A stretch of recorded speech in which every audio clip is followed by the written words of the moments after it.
अभी हमने आलंबन के दोनों रूपों को पढ़ा, आश्रय और विषय के लिए। अब हम पढ़ेंगे कि विभव का दूसरा प्रकार जिसका नाम है उद्दीपन।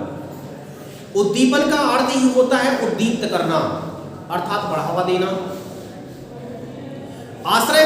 आश्रय के मन में जो स्थायी भाव होते हैं उन स्थायी भाव को तीव्रता प्रदान करने वाली जो चेष्टाएं होती हैं या वातावरण होता है उसे ही उद्दीपन कहा जाता है।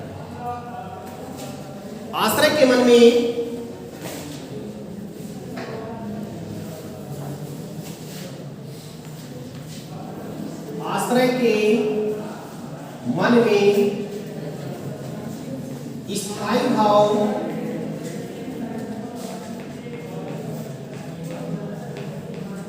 स्थायी भाव को बढ़ावा देने के लिए या स्थायी भाव को तीव्रता प्रदान करने के लिए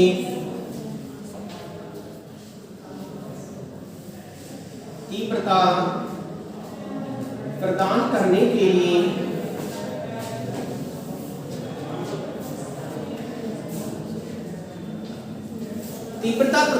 के लिए विभिन्न विषयों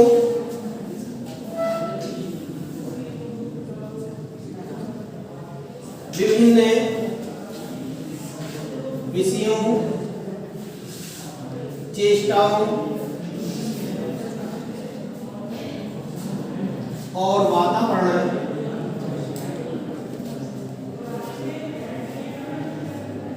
को उद्दीपन कहते हैं।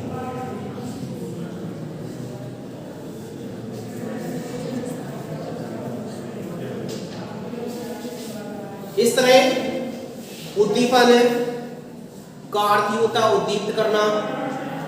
इसे हम परिभाषा के माध्यम से समझ सकते हैं। आश्रय के मन में स्थायी भाव, जो आश्रय होता है उसके मन में जो स्थायी भाव उत्पन्न होते हैं उन स्थायी भाव को तीव्रता प्रदान करने के लिए जो विभिन्न विषय होते हैं, चेष्टाएं होती हैं, वातावरण होता है, इन सभी को उद्दीपन कहा जाता है। इसी को हम उद्दीपन कहते हैं। उद्दीप्त स्थायी भाव को उद्दीप्त करने वाले तत्व, स्थायी भाव को तीव्रता प्रदान करने वाले कारक, वातावरण और चेष्टाएं, ये सभी उद्दीपन कहलाते हैं। इस तरह से जैसे उदाहरण के माध्यम से इसे हम समझ सकते हैं, नायक और नायिका के मिलन के अवसर पर उसके द्वारा प्रदर्शित हाव भाव, नायक और नायिका के मिलन के अवसर पर उसके द्वारा प्रदर्शित किए गए हाव भाव, संवाद कहते हैं बातें करने के लिए,